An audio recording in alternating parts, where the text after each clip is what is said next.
Inovasi Si Yakin Aman, sistem pelayanan terkini pertanian aman dari Dinas Pertanian dan Ketahanan Pangan Provinsi Kalimantan Selatan.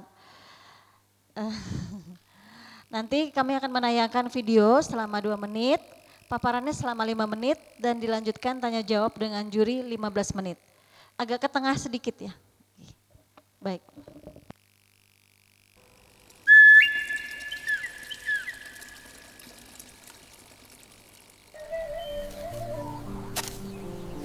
Dulu, pertanian kami tak mudah.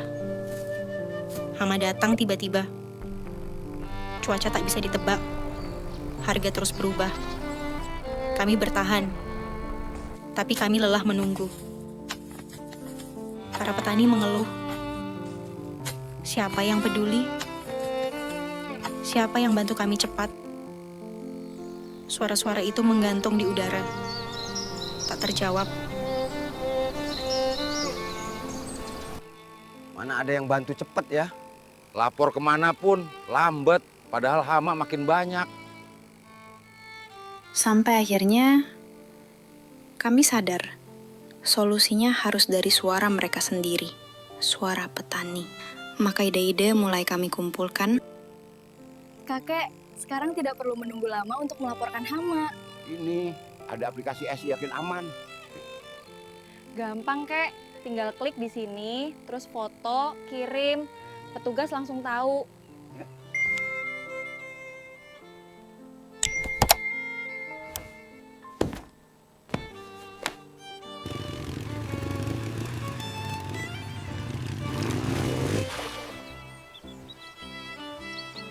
Ibu-ibu, bapak-bapak, ini gejala awal penggerek batang. Jika ditemukan, jangan ditunggu. Segera laporkan melalui Si Yakin Aman. Petugas bisa langsung turun membantu.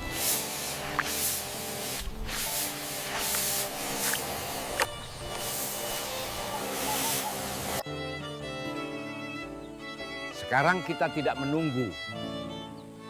Kita terlibat.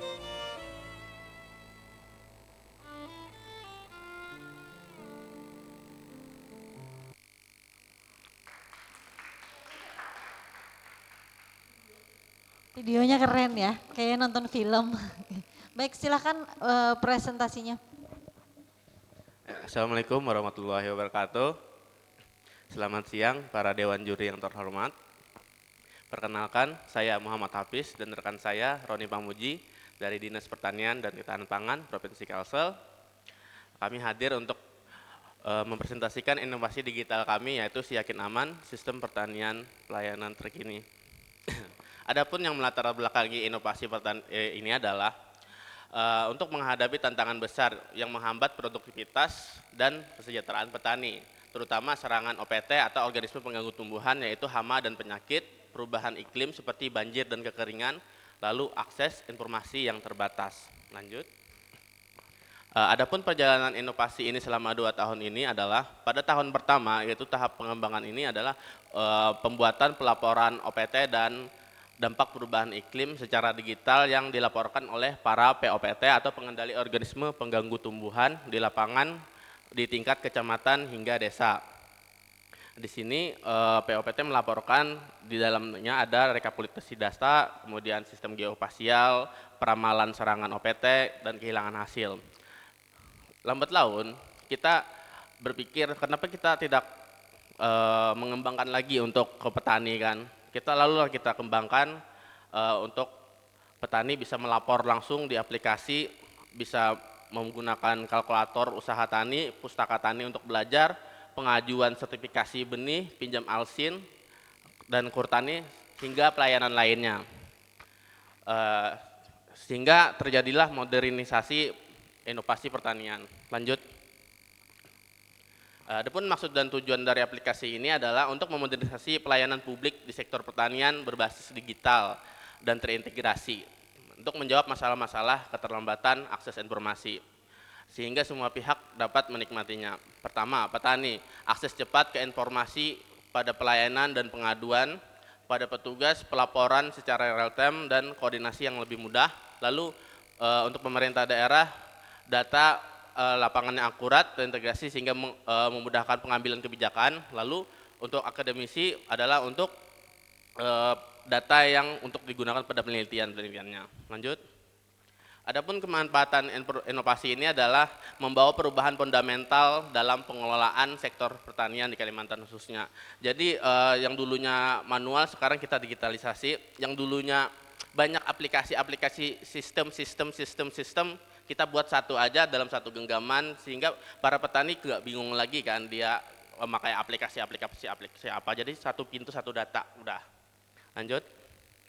Untuk keberlanjutan inovasi ini roadmap yang kita gunakan adalah untuk melakukan sinkronisasi data di seluruh OPTD di Dinas Pertanian dan SKPD terkait, lalu penggunaan AI assistant atau kecerdasan buatan yang mana kita nanti ada di plotting di sistem atau aplikasinya atau bisa WA bot yang ditanya-tanya kan seperti zaman sekarang ini, lalu peningkatan keamanan dan stabilitas, lalu evaluasi yang berkelanjutan berdasarkan feedback pengguna. Lanjut. Nah, adapun hasil inovasi ini adalah terciptanya atau terbangunnya platform digital pertanian terpadu pertama nasional, kemudian adanya peta geospasial OPT dan rekapitulasi data, kemudian peramalan serangan yang akan terjadi, kehilangan hasilnya, jadi kita bisa aware terkait apa yang akan terjadi ke depannya. Kemudian terjadinya kolaborasi antar stakeholder, lalu digitalisasi pelaporan masalah pertanian dan pelayanan pertanian, kemudian efisiensi biaya dan waktu survei, lalu peningkatan anggaran pengendalian, lalu kita bisa replikasi dan skabilitasi. Lanjut. Terima kasih. Mungkin sedikit sekali. Ya. Ini beberapa tampilan dari sistem informasi. Ini adalah yang untuk pelaporan POPT. Lanjut. Lalu ini adalah untuk digunakan petani atau masyarakat untuk pelayanan publik. Terima kasih. Sekian dari kami. Saya kembalikan ke moderator. Baik, terima kasih atas paparannya. Berarti kita langsung ke tanya jawab dengan Dewan Juri ya. Untuk pertanyaan pertama dipersilakan Ibu Umi dari ULM. Terima kasih atas waktunya. Selamat untuk si Yakin Aman ini sudah masuk ke nominator 10 besar ya. Yang akan saya tanyakan adalah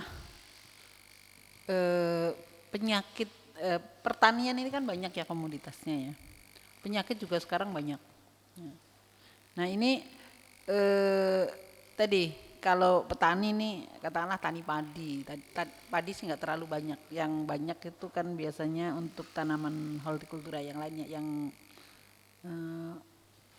Nah bagaimana dengan tadi penyuluh ya, terutama ya kalau di sini yang jadi tombak utama adalah penyuluh lapangan ya, bener ya? Nah, apakah penyuluh lapangan itu langsung memberikan solusi atau hanya saran gitu? Baik, terima kasih atas pertanyaannya Ibu. Sebenarnya kalau di petugas-petugas lapangan itu ada penyuluh pertanian, itu yang bertugas menyuluh tentang budidaya pertanian. Namun ada spesifik lagi namanya POPT Bu. Itu kalau itu pengendali organisme pengganggu tumbuhan. Itu lebih spesifik untuk melakukan pengendalian, penyuluhan tentang hama dan penyakit tanaman.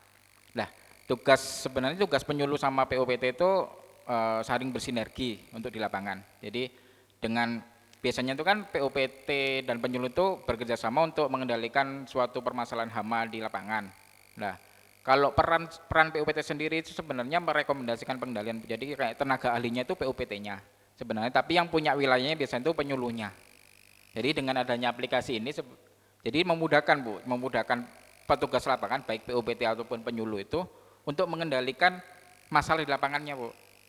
Jadi di sini kan POPT itu harus melaporkan serangannya lewat aplikasi Si Yakin Aman ini. Ketika itu dilaporkan sampai ke dinas, sampai ke pihak terkait, itu nanti akan ada solusi, apakah ada bantuan atau penyuluhan lanjutan atau bantuan racun hama atau seperti apa teknis di lapangannya seperti itu. Jadi petugasnya itu saling berkolaborasi untuk mengendalikan petani. Mungkin itu dari saya, mungkin ada tambahan dari kawan saya.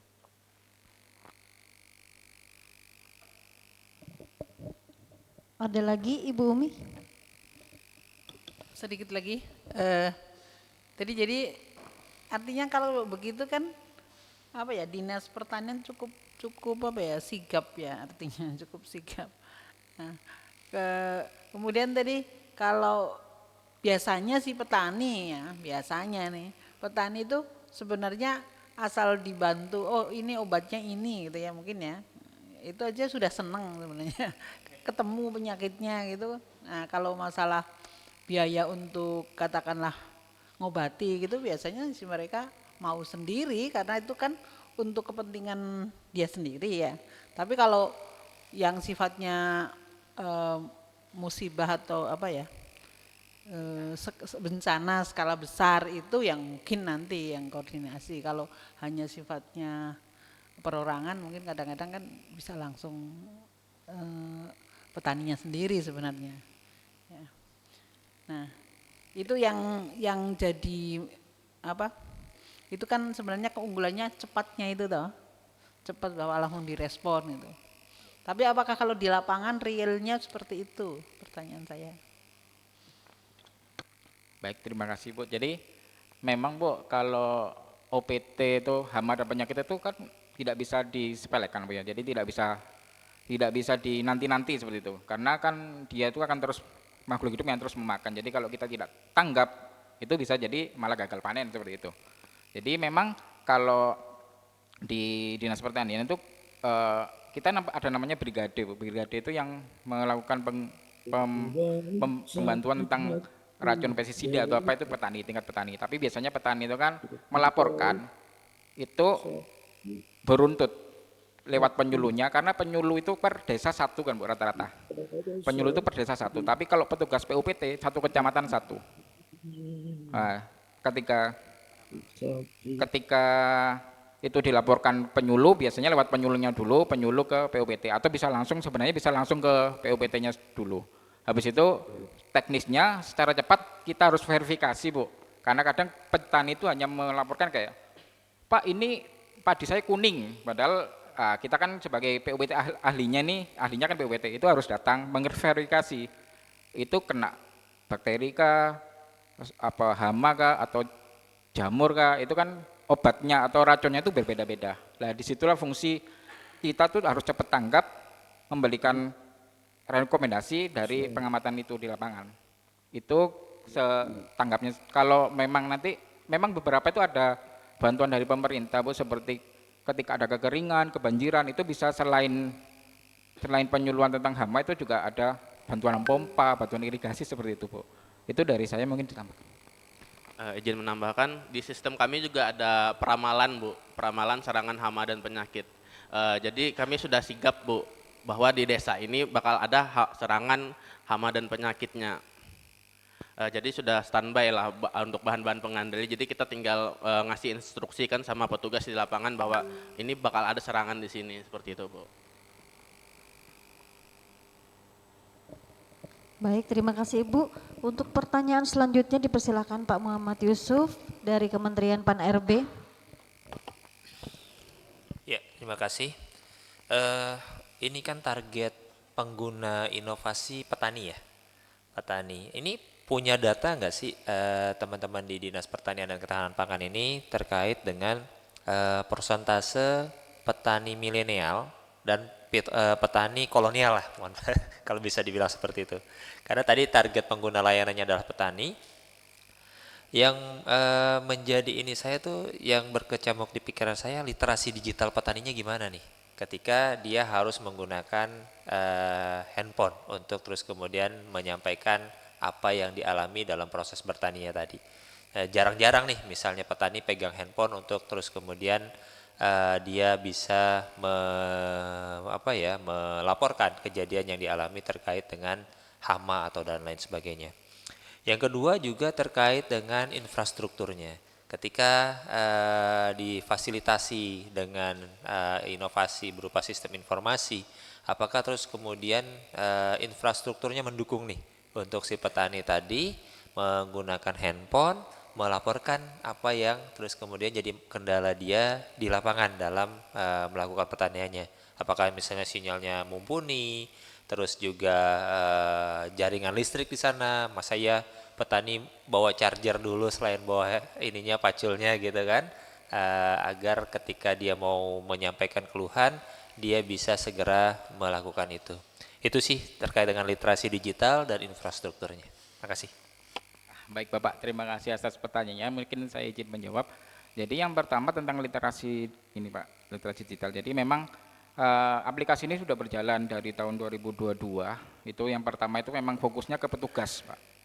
Petugas penyuluh pertanian yang per kecamatan 1. Jadi ini aplikasinya awalnya itu untuk petugas, untuk pelaporan petugas yang kan setiap hari kewajiban seorang petugas itu melaporkan.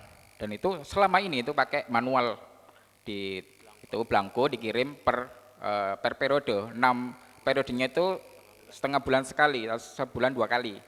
Lah, kemudian diganti dengan digital sehingga real time. Jadi ketika dia menemukan serangan sekarang dilaporkan langsung sampai laporan itu real time dibaca oleh pemangku kebijakan seperti itu. Kemudian terus berkembangnya ini sampai tahun-tahun ini itu kami mengembangkan untuk dapat diakses juga oleh petani. Jadi memang petani mayoritas kan ada petani milenial sama, kalau petani milenial saya rasa sudah paham Pak, sudah familiar dengan literasi tentang digital pertanian. Mungkin yang menjadi PR atau peluang kami itu adalah petani yang kolonial atau petani yang konvensional. Ya, di sini memang ini adalah suatu sinergi peran petugas Pak sebenarnya. Jadi tapi memang kalau meskipun yang konvensional yang 50 tahun ke atas itu tetap mereka menggunakan HP sih Pak di lapangan. Karena kami petugas lapangan juga, kami sering turun ke lapangan. Itu mungkin cuma kalau aplikasi tidak, tapi kalau telepon dan WA itu mereka sudah familiar, memfoto dan melaporkan. Cuma mungkin kalau aplikasi mungkin solusinya dia biasanya yang selama ini kita terima itu mereka foto kirim ke penyuluhnya. Nah, dari penyuluhnya meneruskan ke aplikasinya seperti itu.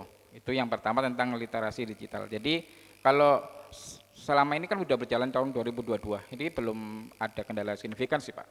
Jadi tetap itu termanfaatkan bagi petani melalui petugas ataupun petaninya langsung untuk yang milenial. Itu mungkin tambahan yang pertanyaan kedua. Yang kedua.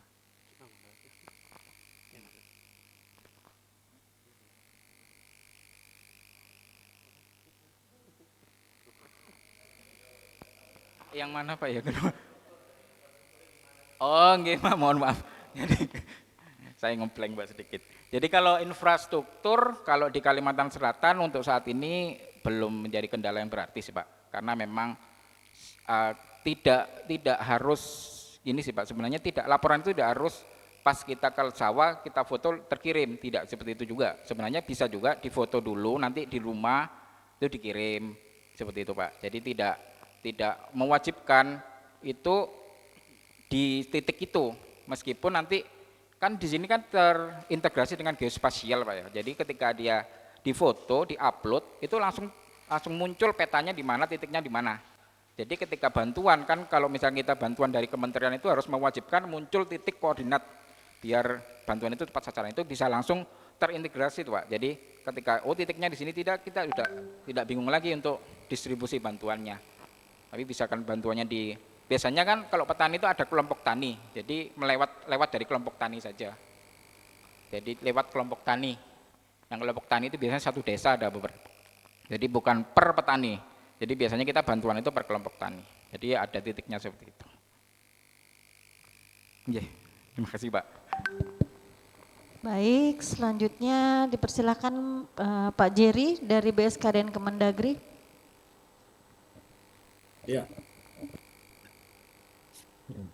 Ya, terima kasih Bu Yuni. Selamat siang Bapak-Bapak. Siang. Inovasi Si Yakin Aman, sistem pelayanan terkini pertanian aman, ini adalah merupakan aplikasi digital yang di sana memuat pelaporan-pelaporan ya, termasuk menyangkut soal serangan hama, termasuk konsultasi pertanian dan sebagainya. Saya barangkali mungkin lebih percaya dengan video yang ditampilkan tadi. Kalau Bu Yuni bilang tadi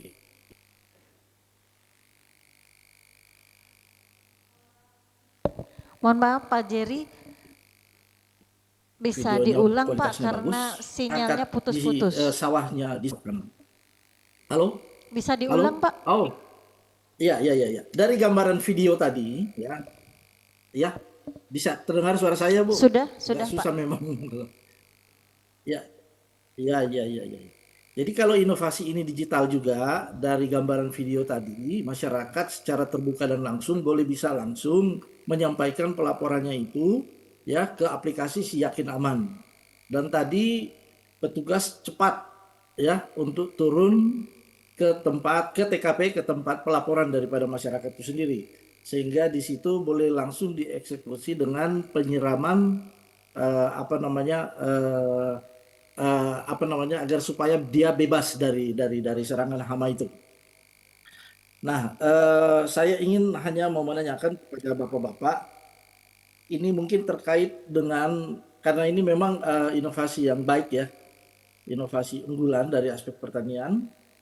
Saya ingin menanyakan dan masuk ke dalam indikator indeks inovasi daerah terkait dengan layanan kemudahan proses inovasi yang dihasilkan. Karena tadi saya melihat di video itu gerak cepat langsung petugas turun ke sana. Saya hanya mau nanya bagaimana terkait dengan waktu pada saat mereka menyampaikan pelaporan itu dan kemudian petugas langsung turun ke lapangan. Saya pernah punya pengalaman. Saya tinggal di Jakarta Utara. Di depan ada lahan kosong. Ya. Kemudian secara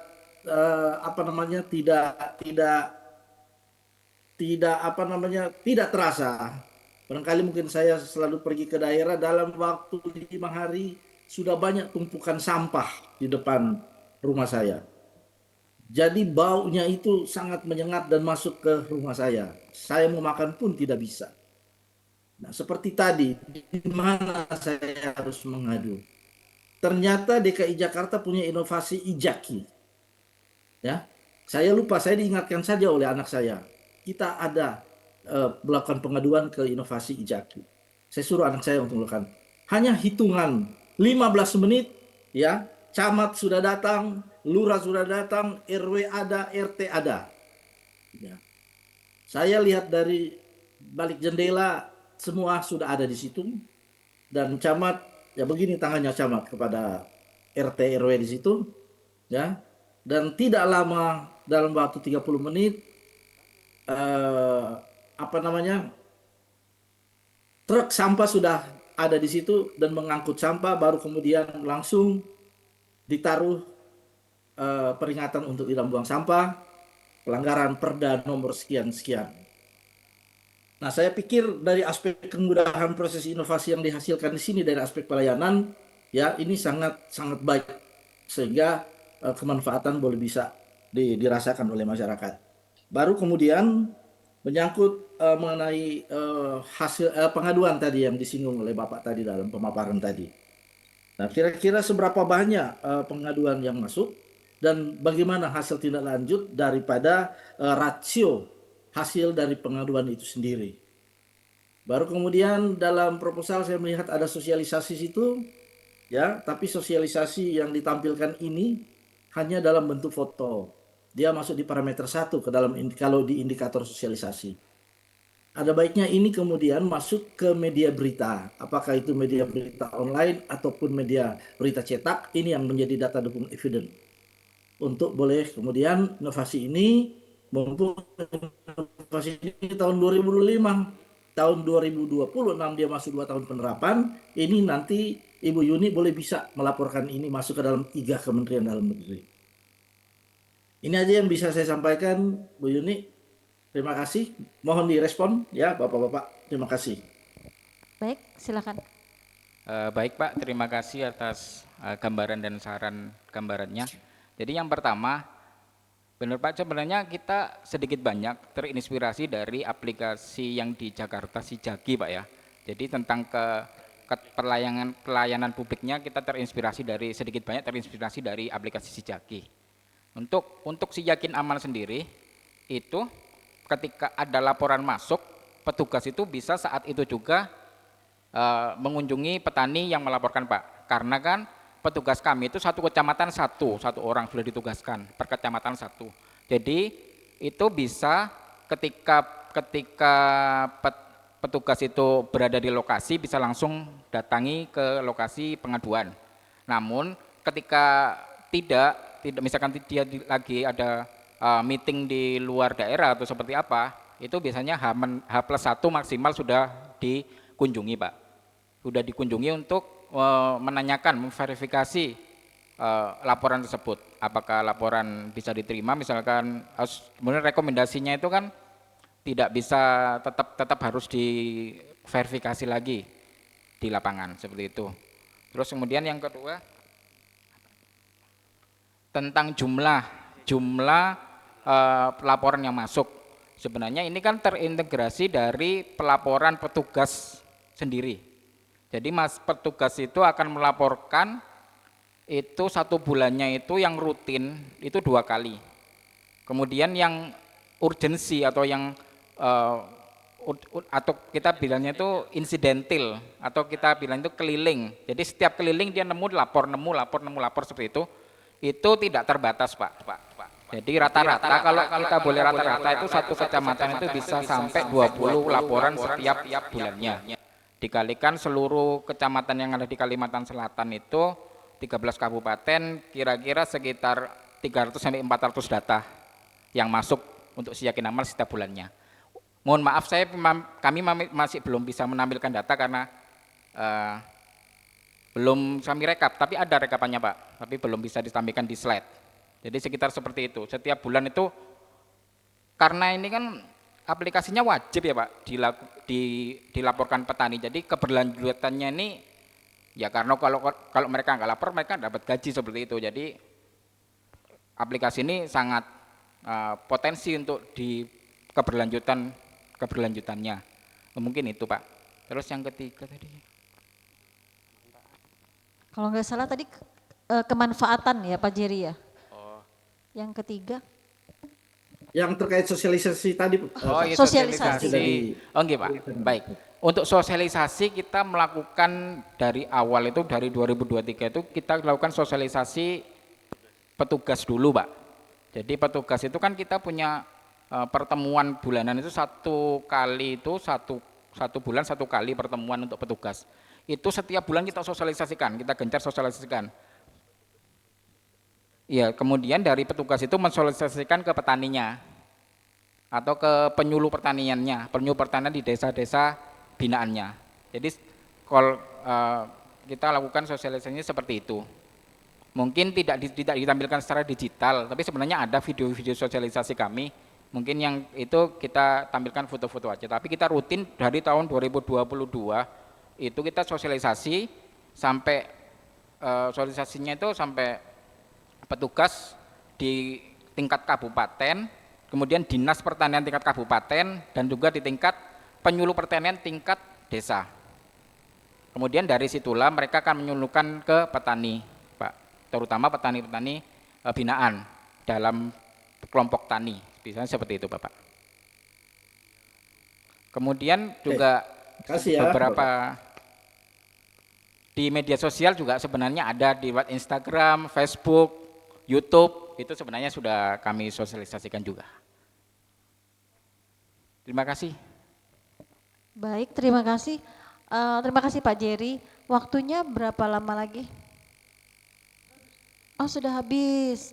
Baik, terima kasih Bapak-bapak dari Dinas Pertanian dan Ketahanan Pangan dengan inovasinya Si Yakin Aman. Kita foto bersama dulu ya Pak. Oh iya, kita belum memberikan aplaus dulu. Ya, kita foto bersama dulu ya.